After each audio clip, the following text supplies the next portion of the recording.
আসসালামু আলাইকুম। ফাজালে হজের অনলাইন তালিম থেকে বলা হচ্ছে, তালিম শুরু করা হচ্ছে। ফাজালে হজ থেকে বলা হচ্ছে, হুজুর সাল্লাল্লাহু আলাইহি সাল্লাম ইরশাদ করেন, বদর যুদ্ধের দিনের কথা ভিন্ন। তাছাড়া আরাফাতের আরাফাতের দিন ব্যতীত শয়তান এত বেশি অপদস্থ, এত বেশি ধিক্কৃত, এত বেশি রাগান্বিত এবং এত বেশি নিকৃষ্ট আর কোনোদিন হয় না। কেননা সেই দিন আল্লাহর রহমত অত্যাধিক পরিমাণে নাজেল হওয়া এবং বান্দার বিরাট বিরাট গুনাহসমূহ ক্ষমা করা সে দেখিতে পায়। ফায়দা: শয়তান এত বেশি ব্যথিত, মনক্ষুণ্ণ এবং রাগান্বিত হওয়ার স্বাভাবিক, যেহেতু সে অনেক বেশি কষ্টসাধ্য পরিশ্রম করিয়া বান্দাদিকে পাপে লিপ্ত করিয়াছিল, অথচ আজ রহমতের একটি ঝাপটা আসিয়া মুহূর্তের মধ্যে সব পরিষ্কার হইয়া যাইতেছে।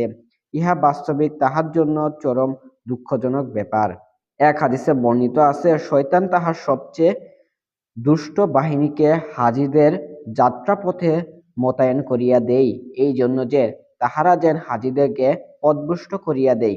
ইমাম গাজ্জালী রহমতুল্লাহ আলাই জৈনক বুজুর্গ কাশওয়াফওয়ালা সুফির ঘটনা বর্ণনা করিয়াছেন। সেই সুফি সাহেব আরাফাতের দিন শয়তানকে দেখিতে পাইতেন যে সে অতিশয় দুর্বল হইয়া গিয়াছে, তাহার চেহারা হরিদ্রতা হইয়া গিয়াছে, চক্ষু হইতে অনবরত পানি পড়িতেছে, দুর্বলতার কোমর ভাঙিয়া পড়িয়া গিয়াছে। সুফি সাহেব তাহাকে জিজ্ঞাসা করিলেন, তুমি কেন কাঁদিতেছ? সে বলিল, আমি এই জন্য কাঁদিতেছি যে হাজী লোকেরা পার্থিব কোনো তেজারত ইত্যাদি উদ্দেশ্য ছাড়া আল্লাহর দরবারে হাজির হইয়াছে।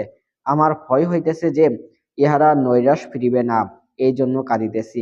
বুজুর্গ বলিলেন, আচ্ছা, তুমি এত দুর্বল হইয়া গেলে কেন? সে বলিল, ঘোড়ার পদধূলিতে আমি দুর্বল হইয়া গিয়াছি, যেই ঘোড়া হজ, উমরা এবং জিহাদের জন্য দৌড়াই।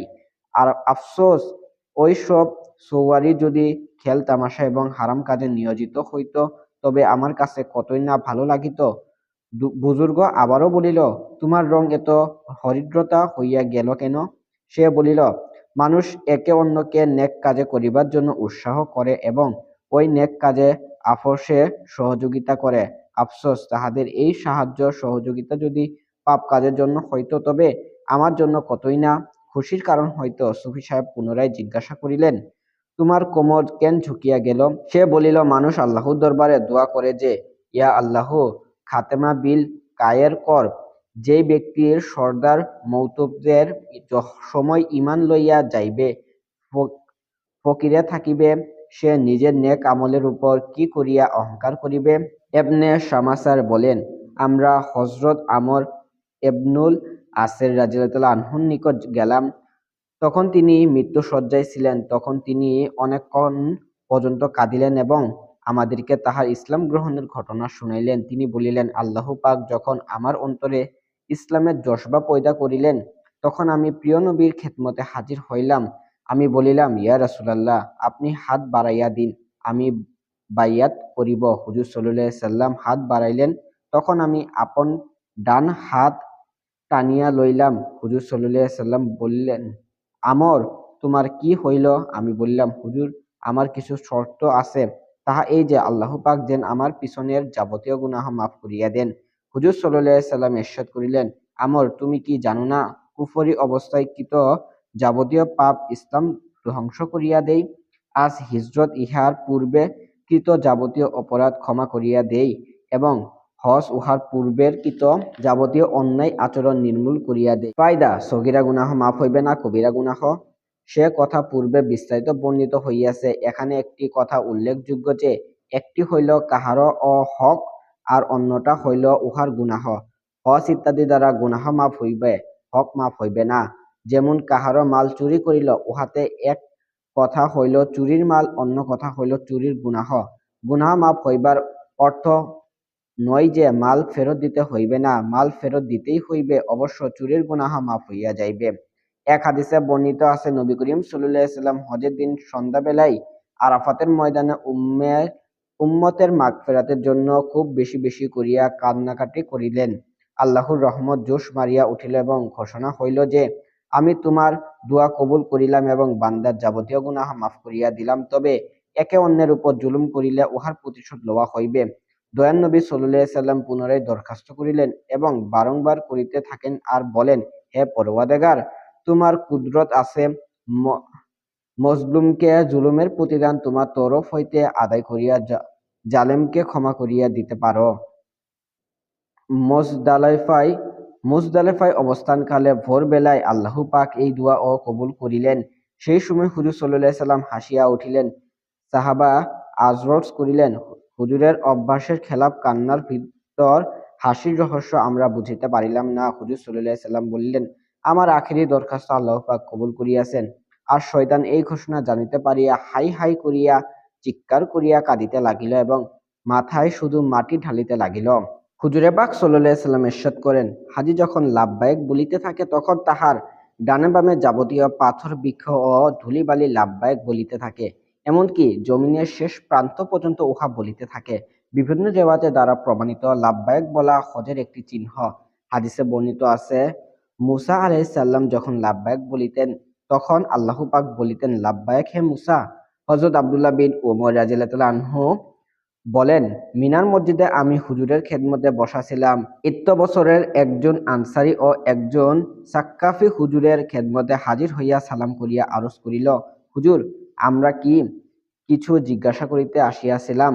হুজুর সাল্লাল্লাহু আলাইহি সাল্লাম বলিলেন, ইচ্ছা করিলে তোমরা জিজ্ঞাসা করিতে পারো, আর তা না হইলে বিনা প্রশ্নেই আমি তোমাদের উত্তর দিতে পারি। তাহারা বলিলেন, হুজুর, আপনি বলিয়া দিন।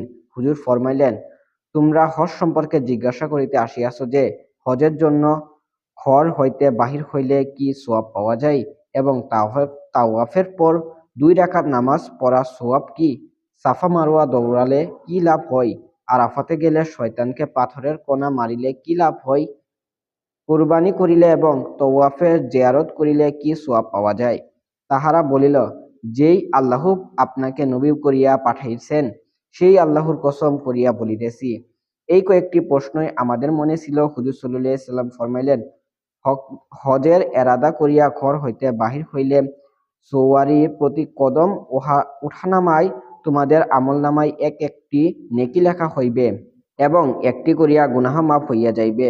তাওয়াফের পরে 2 রাকাত নামাজ একজন আরবি গোলাম আজাদ করা সওয়াব পাওয়া যাইবে।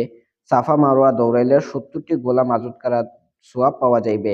আরাফাতের ময়দানে মানুষ যখন একত্রিত হয় তখন আল্লাহ পাক প্রথম আসমানে আসিয়া ফেরেশতাদের নিকট গর্ব করিয়া বলেন যে, আমার বান্দারা দূর দূরান্ত হইতে এলোমেলো চুল নিয়া আসিয়াছে, তাহারা আমার রহমতের ভিখারী। হে বান্দাগণ, তোমাদের গুনাহ যদি জমিনের ধূলিকণা বরাবর হয় অথবা সমুদ্রের ফেনা বরাবর হয়, তবুও উহা আমি মাফ করিয়া দিলাম। এমনকি যাহাদের জন্য তোমরা সুপারিশ করিবে তাহাদেরকে ক্ষমা করিয়া দিলাম। প্রিয় বান্দারা আমার, ক্ষমাপ্রাপ্ত হইয়া তোমরা নিজ নিজ বাড়ি চলিয়া যাও। তারপর নবী করিম সাল্লাল্লাহু আলাইহি সাল্লাম বলেন, শয়তানকে পাথর মারা সওয়াব এই যে, প্রত্যেক পাথরের টুকরা তাহাকে ধ্বংস করার উপযোগী, এক একটা পাপ মাফ হইয়া যায়। আর কুরবানির বদলতে আল্লাহর দরবারে তোমাদের জন্য পুঁজি জমা রহিল। ইহরাম খোলার সময় মাথার চুল কাটার মধ্যে প্রত্যেক চুলের বদলে একটি করিয়া নেকি, একটি করিয়া গুনাহ মাফ। সর্বশেষ যখন জিয়ারত করা হয় তখন বান্দার আমলনামায় কোনো গুনাহই থাকে না, বরং একজন ফেরেশতা তাহার কাঁধে হাত বুলাইয়া বলিতে থাকে, তুমি এখন হইতে নতুন করিয়া আমল করিতে থাকো, যেহেতু তোমার পিছনের সমস্ত গুনাহ মাফ হইয়া গিয়াছে। কিন্তু এইসব তখনই আশা করা যায় যখন হজ নেকিওয়ালা অর্থাৎ মকবুল হজ হয়, যাহাদের প্রত্যেক প্রস্তাবে হজ বলা হইতে যাইতে পারে। মাশায়েখগণ লিখিয়াছেন, হযরত ইব্রাহিম আলাইহিস সালাম হজের জন্য যে ডাক দিয়াছিলেন উহারই সওয়াব সংরূপ লাব্বাইক বলা হয়। বাদশাহের দরবারে ডাক পড়িলে যেমন আশা ও ভয়ে সংমিশ্রে হাজির হইতে হয়, তদুপরি হাজীদের ভয় ভীতি থাকিতে হইবে যে, হয়তো আমার উপস্থিতি কবুল হয় নাই। হযরত মুতারেফ বিনতে আব্দুল্লাহ আরাফাতের ময়দানে এই দোয়া করিয়াছিলেন যে, ইয়া আল্লাহ, আমার দুর্বলতার কারণে ইহাদের সকলকে মাহরুম করিবেন না। বকর মুজারি রহমতুল্লাহ আলাইহি বলেন, জনৈক বুজুর্গ আরাফাতের ময়দানে হাজির সাহেবানদের দেখিয়া বলিয়াছিলেন যে, আমার মনে হয় আমি যদি না থাকিতাম তবে এই সমস্ত লোকের মাগফিরাত হইয়া যাইত। হযরত আলী জৈনুল আবেদিন রাদিয়াল্লাহু আনহু যখন হজের জন্য ইহরাম বাঁধেন তখন তাহার চেহারা হরিদ্রতা বর্ণনা করিয়া হইয়া যাইল, শরীরের কম্পন আসিয়া যাইত এবং লাব্বাইক বলিতে পারিতেন না। কেউ জিজ্ঞাসা করিল, আপনি ইহরাম বাঁধিয়া লাব্বাইক কেন বলিতেন না? তিনি বলিলেন, আমার ভয় হইতেছে যে ইহার উত্তরে লা লাব্বায়ক না বলা হয়, অর্থাৎ তোমার উপস্থিতি গ্রাহ্য নয়।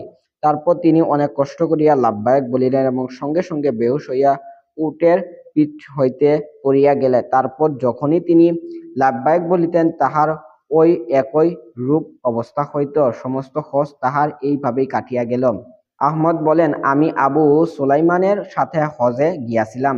তিনি এহরাম বাঁধিয়া লাব্বায়ক বলিলেন না, এমনকি আমরা 1 মাইল পথ অতিক্রম করিলাম। হঠাৎ তিনি বেহুশ হইয়া গেলেন। যখন হুশ হইল তখন আমাকে বলিলেন, আহমদ, আল্লাহ পাক হযরত মূসা আলাইহিস সালামের নিকট এই বলিয়া ওহী পাঠাইয়াছিলেন যে, জালেম অত্যাচারীদেরকে বলিয়া দাও, তাহারা যেন আমার জিকির কম করিয়া করে। কেননা যখন মানুষ আল্লাহ পাকের জিকির করে তখন কোরআনের আয়াত অনুসারে আল্লাহ বান্দার জিকির করে। তবে কথা হইল এই যে আল্লাহ পাক জালেমদেরকে লানতের সহিত স্মরণ করেন। তারপর আবু সুলাইমান বলিলেন, আহমদ, আমাকে বলা হইয়াছে যে যেই ব্যক্তি না জায়েজ কাজের সহিত হজ করে এবং লাব্বায়ক বলে, তখন আল্লাহ পাক বলেন লা লাব্বায়ক, অর্থাৎ যতক্ষণ পর্যন্ত তুমি অন্যায় কাজ না ছাড়িয়া দিবে ততক্ষণ তোমার লাব্বায়ক না মঞ্জুর।